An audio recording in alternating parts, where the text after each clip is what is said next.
I sat in my new apartment, surrounded by unpacked boxes and the faint smell of fresh paint. It was a small but cozy studio in the heart of Chicago, a far cry from the spacious suburban home I had shared with my ex-boyfriend. But it was mine, and that was all that mattered. I had spent the past few weeks trying to pick up the pieces of my life after our messy breakup. It had been a long time coming, but that didn't make it any easier. We had been together since college, and I had thought we would be together forever. But as we grew older and our dreams began to diverge, we started to drift apart. The fights became more frequent, the silences longer, until one day, we both realized it was over. So, there I was, starting anew in a city I barely knew, with nothing but a few boxes of belongings and a broken heart to my name. It was scary, but also exhilarating. For the first time in my adult life, I was truly on my own. As I began to unpack, I realized that my apartment was in desperate need of some personality. The walls were a bland, neutral color, and the furniture that had come with the place was generic and uninspired.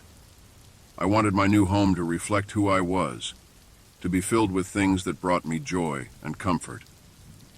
That's when I got the idea to browse Craigslist.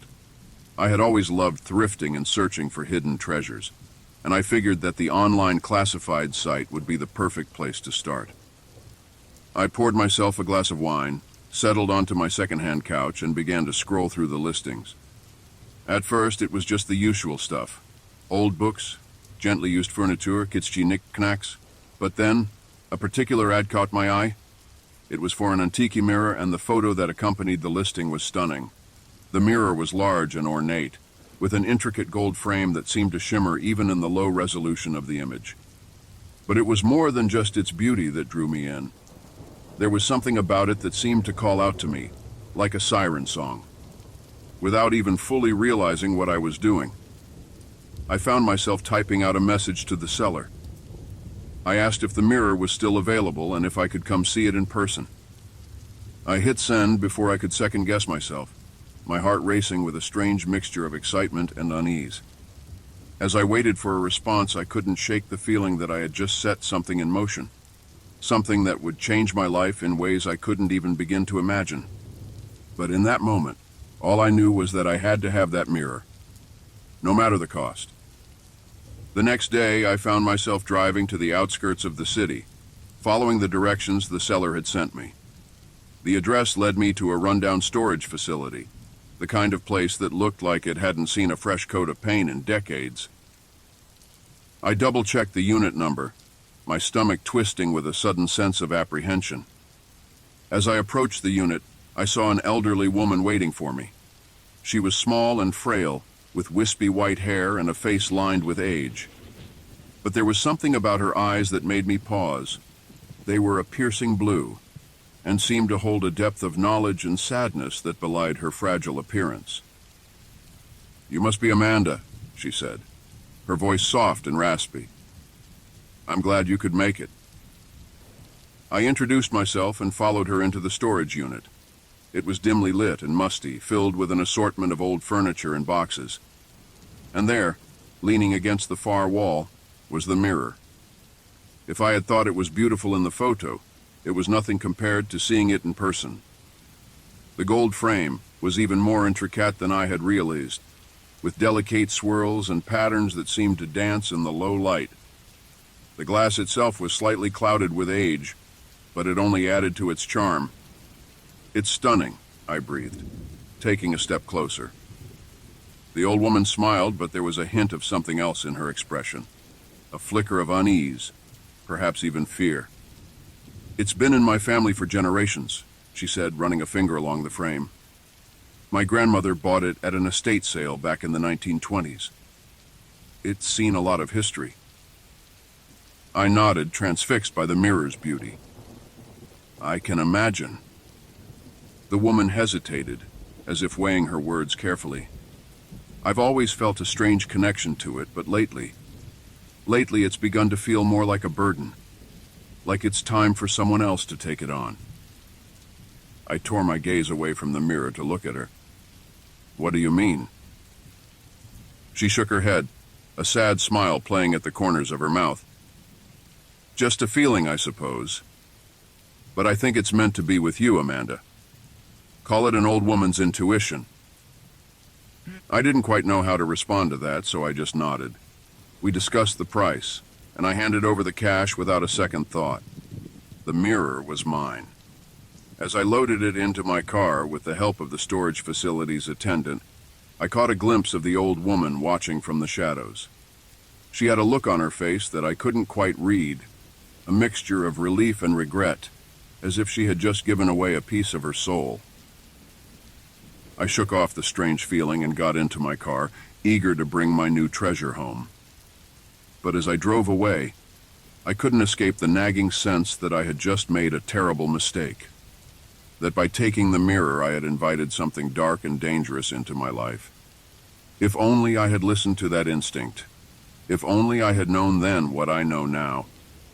But in that moment, all I could think about was how the mirror would look in my apartment. How it would be the perfect centerpiece for my new beginning.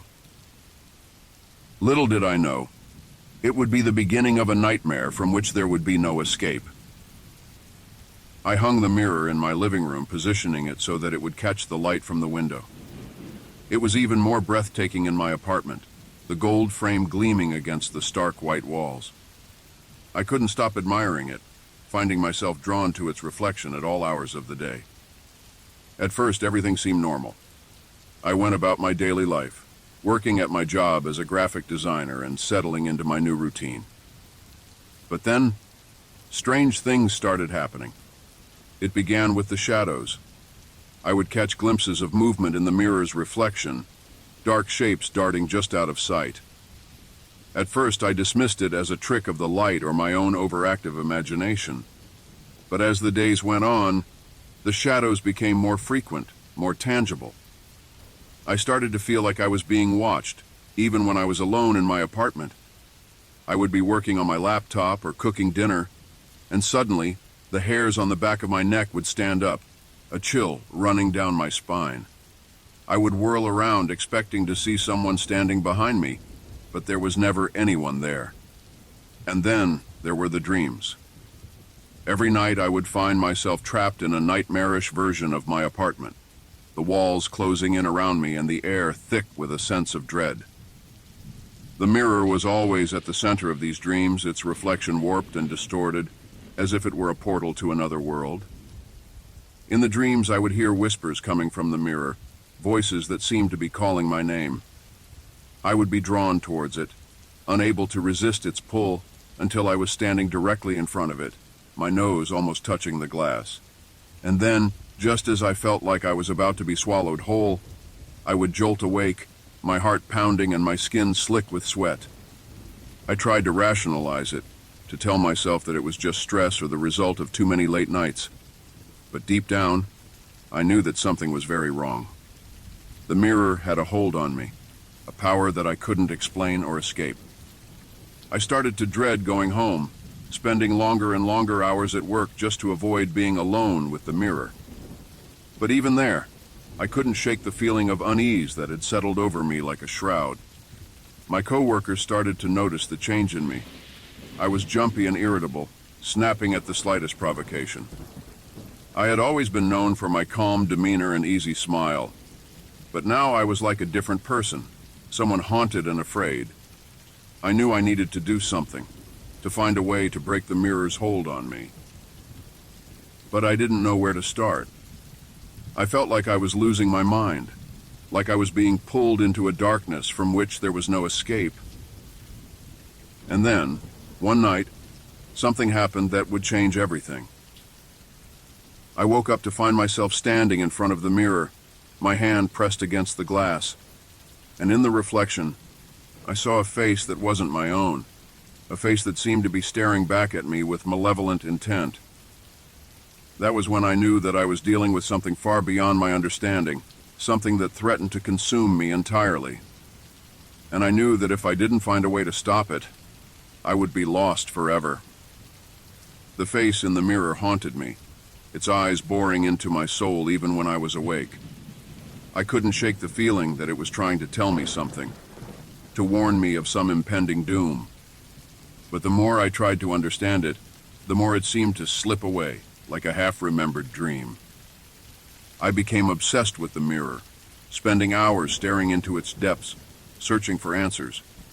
I would sit in front of it for hours on end, my eyes straining to see beyond my own reflection. I stopped going to work, stopped answering calls and texts from my friends and family. Nothing else mattered anymore, only the mirror and the secrets it held. As the days turned into weeks, I felt myself slipping away.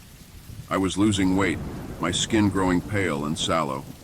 I was sleeping less and less, the nightmares becoming more vivid and terrifying with each passing night. I knew I was falling apart, but I couldn't stop. The mirror had a hold on me that I couldn't break. And then one day, I found it. Hidden in the intricate carvings of the frame, so small and faint that I had missed it before. A name etched into the gold. Madeline Ashton. It was like a jolt of electricity through my body. I knew that name, though I couldn't remember where I had heard it before. I rushed to my laptop, my fingers flying over the keys as I searched for any information I could find. What I discovered sent a chill down my spine. Madeline Ashton had been a wealthy socialite in the 1920s, known for her beauty and her obsession with youth. She had been the talk of the town, always on the arm of some handsome suitor or another. But there were whispers, dark rumors that followed her like a shadow. They said that Madeline had a secret, a way to stay young and beautiful forever, that she had made a deal with the devil himself, trading her soul for eternal youth, and that the mirror had been her prized possession, a portal to a world beyond our own. I felt a sickening sense of dread wash over me as I read the stories. It all made sense now. The strange pull of the mirror, the nightmares, the face in the reflection. Madeline Ashton had been trying to warn me, to show me the truth. But it was too late. I was in too deep, the mirror's hold on me too strong to break. I knew that I had to confront it, to face the darkness that lurked within its depths. And so, with a trembling hand, I reached out and touched the glass, feeling the icy chill of it against my skin. In that moment, everything changed. The world around me seemed to melt away, replaced by a swirling vortex of shadows and light. I felt myself being pulled forward, my body weightless and insubstantial. And then, I was falling, tumbling through an endless void, the mirror's surface shattering into 1,000 glittering shards. When I opened my eyes, I was somewhere else entirely. A place of darkness and despair, where the very air seemed to pulse with an ancient, malevolent energy. And there, waiting for me, was Madeline Ashton herself, her beauty as radiant and terrible as the sun. "Welcome, my dear," she said, her voice a silken purr. "I've been waiting for you." And with those words, I knew that my fate was sealed. I had stepped through the looking glass, and there was no going back. The mirror had claimed me, body and soul, and I was forever lost to its dark embrace.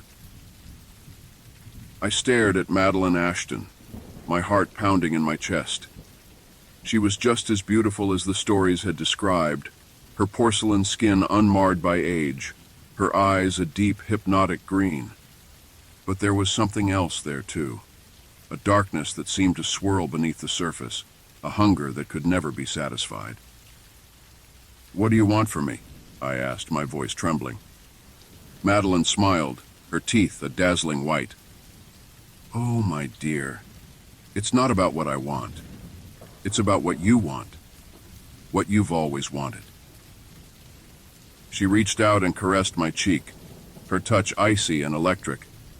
I felt a jolt of fear and desire run through me, a heady mix of emotions that left me breathless. "You see, the mirror is a gateway," she continued, her voice low and seductive. "A portal to a world where your deepest desires can come true, where you can be young and beautiful forever, just like me." I shook my head, trying to clear the fog that had settled over my mind. "But at what cost?" I asked. "What did you have to give up to achieve this?" Madeline's smile faltered, a flicker of something dark and painful crossing her face. "Everything," she whispered. "My soul, my humanity, my very existence.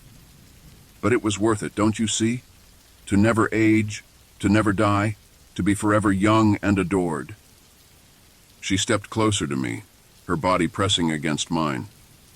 I could feel the chill emanating from her, the unnatural coldness of her skin. And you can have it too, Amanda. All you have to do is let go to give yourself over to the mirror's power. I felt a wave of revulsion wash over me, mixed with a sickening sense of temptation. A part of me wanted to give in, to let the mirror take me, to escape the pain and uncertainty of my own life. But another part of me, the part that still clung to my humanity, recoiled in horror at the thought. "No," I said, my voice growing stronger. "I won't do it. I won't become like you, a slave to this twisted power." Madeline's face contorted with rage, her beauty twisting into something monstrous and inhuman. "You fool," she hissed. "You have no idea what you're rejecting. The mirror chose you, just as it chose me. You cannot escape your fate." She lunged at me, her fingers curling into claws, her eyes blazing with a madness that sent shivers down my spine. I stumbled backwards, my heart racing, my mind reeling. And then, just as I thought all was lost, I remembered something. A story I had read long ago, a tale of a woman who had faced a similar temptation. A woman who had found the strength to resist, to shatter the mirror that held her captive. And in that moment, I knew what I had to do. I closed my eyes, summoning every ounce of courage and willpower I possessed. And then, with a scream of defiance, I lashed out, my fist connecting with the mirror's surface, the glass shattering into 1,000 glittering shards. The world around me exploded into chaos, the darkness shattering like a pane of glass. I felt myself falling, tumbling back through the void, my body weightless and insubstantial. And then, with a jolt, I was back in my own world, my own reality. I lay on the floor of my apartment, my chest heaving, my body drenched in sweat. The mirror lay in pieces around me, its power broken, its hold on me shattered. And in that moment, I knew that I was free, that I had won. But even as I struggled to my feet, even as I felt the weight of my ordeal lifting from my shoulders, I knew that I would never be the same. The mirror had changed me, had shown me the depths of my own darkness, the temptations that lurked within my soul. And I knew that I would carry that knowledge with me always, a reminder of the price of desire and the strength it takes to resist its call. I sat on the floor of my apartment, surrounded by the shattered remains of the mirror, my mind reeling from the events that had just transpired. It felt like a dream, a nightmare that I had somehow managed to escape. But the cuts on my hands, the bruises on my body were all too real. I took a deep, shuddering breath, trying to calm my racing heart. I knew I needed to get up, to start picking up the pieces of my life. But I couldn't seem to find the strength, the will to move. It was as if all the energy had been drained from my body, leaving me hollow and empty. As I sat there, my eyes drifted to the window, to the world outside. It was a bright, sunny day, the kind of day that usually filled me with joy and optimism. But now everything seemed different, tainted by the darkness that I had faced. I knew I needed help, needed someone to talk to about what had happened. But who would believe me? Who would understand the horrors I had witnessed, the temptations I had faced? I felt utterly alone, cut off from the world around me. Days passed, and I barely left my apartment. I called in sick to work, ignoring the increasingly frantic messages from my boss and coworkers. I couldn't face them, couldn't bear the thought of trying to explain what had happened. I spent my days in a haze, drifting from room to room, my mind plagued by visions of Madeline Ashton and the dark world she had shown me. I barely ate, barely slept, my body and mind consumed by a gnawing emptiness that I couldn't seem to fill. And then one day there was a knock at my door. I froze, my heart pounding in my chest. I hadn't had any visitors since the incident with the mirror, and I couldn't imagine who it could be. I crept to the door, my hand trembling as I reached for the knob. And there, standing on the other side, was the old woman who had sold me the mirror, her face lined with concern. "Amanda," she said, her voice soft and gentle. I knew something was wrong. I could feel it, like a disturbance in the air. I stared at her, my eyes wide with shock and fear. "How did you find me?" I asked, my voice hoarse from disuse. She smiled sadly, her eyes filled with a knowing sadness. "The mirror," she said simply. "It called to me, just as it called to you." I felt a surge of anger then, a bitterness that welled up from somewhere deep inside me. "Why didn't you warn me?" I asked, my voice trembling with rage. "Why didn't you tell me what it could do?" The old woman sighed, her shoulders slumping with the weight of her own guilt. "I tried," she said softly. "I tried to tell you, in my own way.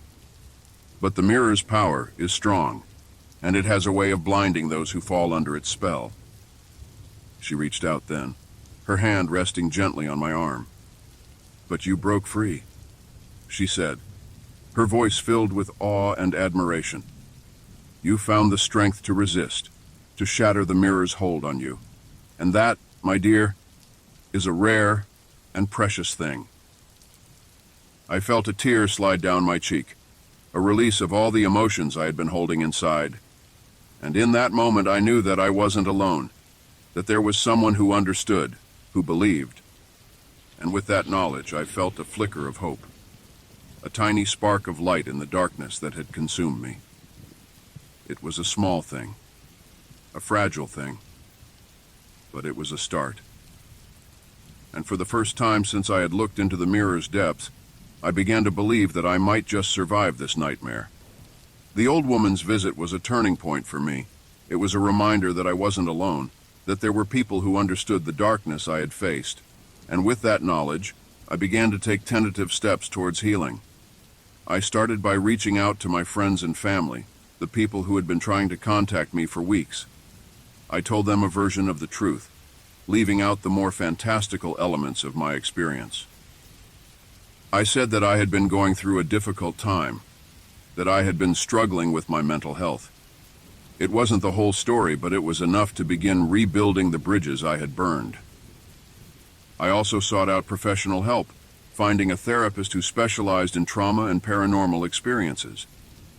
It was a relief to finally be able to talk about what had happened, to have someone who listened without judgment or skepticism. My therapist helped me to process my feelings, to work through the guilt and shame that had been eating away at me. But even as I began to heal, I couldn't shake the feeling that my ordeal was far from over. The mirror may have been shattered, but its influence still lingered, like a dark cloud on the horizon. And then, one day, I received a package in the mail. It was a small, nondescript box with no return address or sender information. I opened it with trembling hands, my heart pounding in my chest. Inside, nestled in a bed of tissue paper, was a shard of the mirror, its edges jagged and sharp, and with it, a note, written in an elegant, flowing script. "You may have broken my mirror, but you cannot escape your fate. The darkness will find you, and it will claim you as its own." I felt a chill run down my spine, a sickening sense of dread that settled in the pit of my stomach. I knew with a certainty that I couldn't explain, that the note was from Madeline Ashton, that she was still out there waiting for me. I took the shard to my therapist, hoping that she could help me make sense of it, but even she seemed at a loss, her face grave as she examined the jagged piece of glass. "This is a powerful talisman," she said softly, "a remnant of the mirror's dark magic. It's a warning, a reminder that the forces you dealt with are not to be trifled with." I nodded, my throat tight with fear. "What do I do?" I asked, my voice barely above a whisper. My therapist looked at me, her eyes filled with a deep, unsettling wisdom. "You have to confront this, Amanda," she said gently. "You have to face the darkness head on. or it will consume you from the inside out. I knew she was right, knew that I couldn't run from this forever. But the thought of facing Madeline again, of delving back into the mirror's dark depths, filled me with a terror that I could barely comprehend. And yet, even as I struggled with my fear, I knew that I had no choice. The mirror had chosen me, had marked me as its own, and if I wanted to be free, truly free, I would have to fight for it, with every ounce of strength and courage I possessed. And so, with a heavy heart and a determined spirit, I began to prepare myself for the battle ahead. I didn't know what awaited me in the darkness, didn't know if I would emerge unscathed, but I knew that I had to try, for the sake of my own soul, and for the sake of all those who might fall prey to the mirror's twisted power. It was a daunting task, a terrifying prospect, but I had faced the mirror once before, and I had emerged victorious. And with the support of those who loved me and the strength of my own will, I knew that I could do it again. I had to, for the sake of my own sanity, and for the sake of the world itself. Armed with the knowledge that I had to face the mirror's darkness once more, I began to prepare myself for the inevitable confrontation. I delved into research, scouring ancient texts and online forums for any information that might help me in my fight against Madeline Ashton and the malevolent forces she represented. As I studied, I discovered a pattern, a series of clues that seemed to point towards a ritual, a way to banish the mirror's influence once and for all. It was a daunting prospect, a ceremony that would require all of my strength and willpower, but I knew that I had no choice. I had to see this through, no matter the cost. I gathered the necessary components, each one imbued with a powerful symbolic meaning. A candle, to represent the light of truth. A silver coin, to symbolize the power of purity. And a lock of my own hair, to serve as a conduit for my own spiritual energy. On the night of the full moon, I began the ritual, my heart pounding in my chest as I recited the ancient words that I had memorized. I could feel the darkness pressing in around me, the mirror's shattered remnants pulsing with a malevolent energy. As I chanted, I could feel Madeline's presence, her icy breath on the back of my neck, her fingers clawing at my soul. But I refused to let her in, refused to let her take control. I focused all of my energy on the ritual, on the power of the symbols I had gathered. And then, just as I was about to complete the final incantation, I heard a voice, a whisper that seemed to come from the very depths of my own mind. "You cannot win," it said, its tone mocking and cruel. "You are nothing, a mere mortal playing at power beyond your comprehension." I felt a flicker of doubt, a moment of hesitation. But then I remembered all that I had been through, all that I had overcome. I remembered the strength of my own will, the power of my own convictions. And with a final shout of defiance, I completed the ritual, my voice ringing out in the darkness like a clarion call. There was a blinding flash of light, a surge of energy that knocked me to the ground. And then, silence, a deep and profound stillness that seemed to stretch on for an eternity. When I finally opened my eyes, I saw that the mirror's shards had crumbled to dust, their power broken at last. And in their place, a sense of peace, a feeling of profound relief that washed over me like a cleansing wave. I knew then that I had won, that I had faced the darkness and emerged victorious. But I also knew that the battle was far from over. The mirror may have been destroyed, but the forces it represented were still out there, waiting to prey on the unsuspecting and the vulnerable. And so, I made a vow, a promise to myself and to the world. I would use my experience, my knowledge, to help others who might find themselves ensnared by the same dark forces that had once held me captive. I would be a light in the darkness, a beacon of hope for those who had lost their way. It was a daunting task, a lifelong commitment, but I knew that I was ready, that I had been through the fire and emerged stronger, wiser, and more determined than ever before. And as I stepped out into the world, my head held high and my heart filled with purpose, I knew that I was no longer the same person I had been when I first looked into the mirror's depths. I was changed, transformed by the darkness I had faced, and the light I had found within myself. And with that knowledge, I knew that I could face anything that life might throw my way, secure in the strength of my own spirit and the power of my own convictions. In the weeks that followed the ritual, I threw myself into my new mission with a fervor that surprised even me. I reached out to my therapist, to the old woman who had sold me the mirror, and to anyone else who might have knowledge of the dark forces that I had faced. I learned that I was not alone, that there were others out there who had encountered similar experiences, who had been touched by the same malevolent power that had nearly consumed me. Some had been lucky enough to escape, like I had, while others had been lost forever, their souls trapped in a nightmare realm of shadows and despair. I knew that I had to help them, had to find a way to bring them back from the brink. And so I began to study, to delve deeper into the mysteries of the occult and the paranormal. I pored over ancient texts and modern research, seeking out any scrap of knowledge that might aid me in my quest. As I learned more, I began to see patterns, connections that I had never noticed before.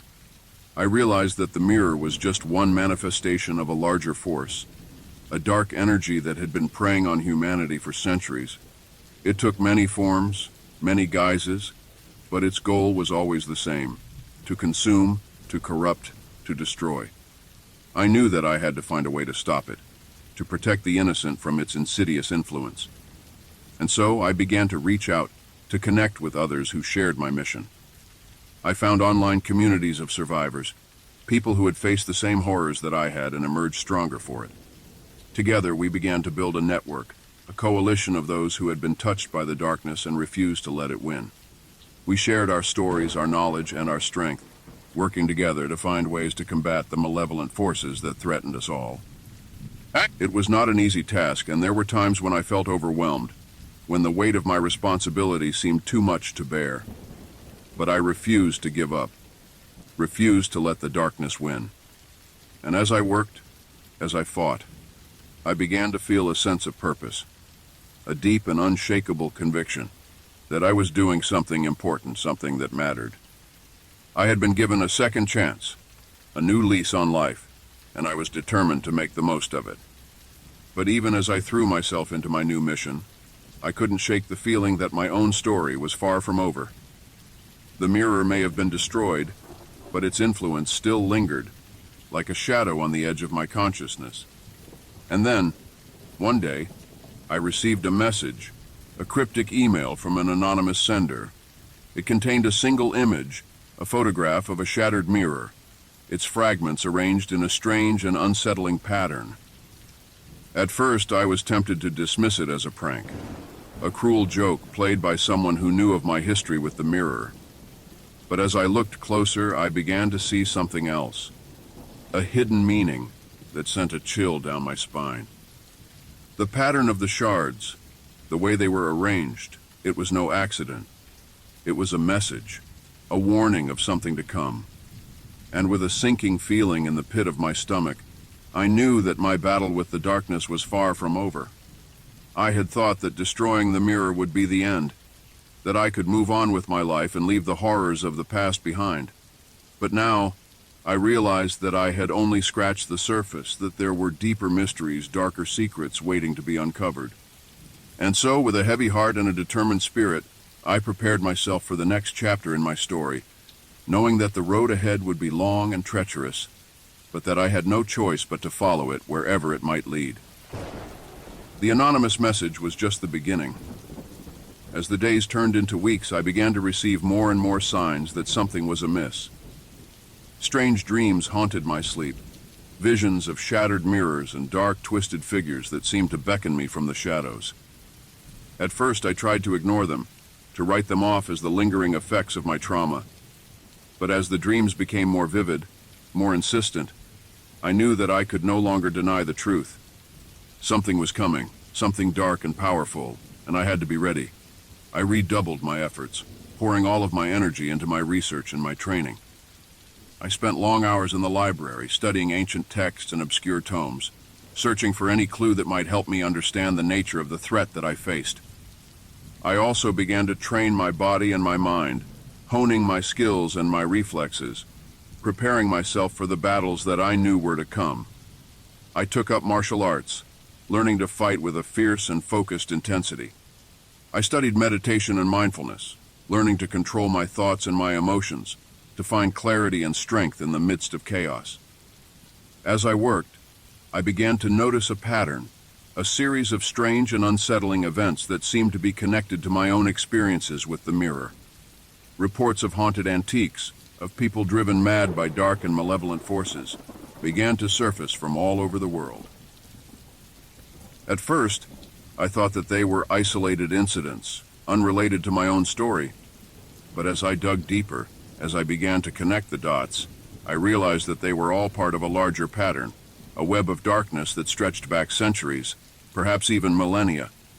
And at the center of that web, I knew, was the force that had created the mirror, the malevolent entity that had tried to claim my soul. Madeline Ashton had been just a pawn, a tool in its twisted game. The true enemy was something far older, far more powerful, and far more dangerous. I knew that I had to find a way to stop it, to break the cycle of darkness and despair that it had perpetuated for so long. But I also knew that I could not do it alone. I needed help, needed the support and the knowledge of others who had faced the same horrors that I had. And so, I began to reach out, to build alliances and forge connections with other survivors, other warriors in the battle against the darkness. Together, we began to piece together the fragments of the puzzle, to unravel the secrets of the enemy that we faced. It was a daunting task, a seemingly impossible challenge. But I refused to give up, refused to let the darkness win. I had been given a second chance, a new lease on life, and I was determined to make the most of it. And as I worked, as I fought, I began to feel a sense of hope, a glimmer of light in the midst of the gathering storm. I knew that the road ahead would be long and treacherous, that there would be setbacks and challenges at every turn. But I also knew that I was not alone, that I had the strength and the support of others who shared my mission, my conviction. Together, we would stand against the darkness, would fight for the light no matter the cost. And so with a fierce determination and an unshakable resolve, I prepared myself for the battles to come, knowing that the fate of countless souls hung in the balance, and that I would stop at nothing to ensure that the light would prevail. As the pieces of the puzzle began to fall into place, I knew that the time had come for me to face my destiny. The dark force that had created the mirror, the entity that had tried to claim my soul, was on the move, and I had to stop it before it was too late. I gathered my allies, the brave and determined souls who had joined me in my fight against the darkness. Together, we made our final preparations, honing our skills and gathering our resources for the battle that lay ahead. We tracked the entity to an abandoned warehouse on the outskirts of the city, a place that seemed to pulse with an unnatural energy. As we approached, I could feel the darkness pressing in around us, a tangible force that sought to smother the light. But I refused to let it win, refused to give in to the fear and the despair that threatened to overwhelm me. I had come too far, fought too hard to let the darkness claim me now. With a fierce cry of defiance, I led my team into the warehouse, into the heart of the enemy's lair. The entity was waiting for us, a twisted and malevolent presence that seemed to fill the entire space with its vile energy. It taunted us, mocked our efforts to stop it, claiming that we were nothing more than insignificant specks in the grand scheme of things. But I knew better, knew that every soul had value, every life had meaning. And so, with a determination born of desperation, I launched myself at the entity, my allies by my side. We fought with everything we had, every ounce of strength and courage and conviction that we could muster. It was a battle unlike any I had ever experienced, a struggle that pushed us to the very limits of our endurance. The entity lashed out with tendrils of darkness, seeking to ensnare us, to drag us down into the depths of its twisted realm. But we fought back, our weapons and our wills united in a common cause. We poured every ounce of our energy, every shred of our hope and our faith, into the fight, knowing that the fate of countless souls hung in the balance. And then, in a moment of blinding clarity, I saw my chance. The entity had overextended itself, had left itself vulnerable to a final decisive strike. With a cry of triumph, I lunged forward, my weapon blazing with a pure and radiant light. The entity screamed, a sound of rage and pain and despair that seemed to shake the very foundations of the world. It writhed and thrashed, its form dissolving into a mass of shadows and chaos. And then, with a final, shuddering gasp, it was gone, banished back to the dark realm from whence it had come. The warehouse was silent, the air still and heavy with the weight of what had just transpired. I collapsed to the ground, my body and mind exhausted from the ordeal. My allies gathered around me, their faces etched with a mixture of relief and awe. We had done it, had faced the darkness and emerged victorious. But we knew that our work was far from over, that there would always be new threats, new challenges to face. But for now, in this moment of triumph, we could rest, could bask in the knowledge that we had made a difference, had struck a blow for the light in the eternal battle against the darkness. And as I looked around at the faces of my allies, at the brave and determined souls who had fought by my side, I knew that I had found my true purpose, my true calling. I had been given a second chance, a new lease on life, and I knew that I would spend the rest of my days fighting for the light, for the hope and the beauty and the goodness that made life worth living.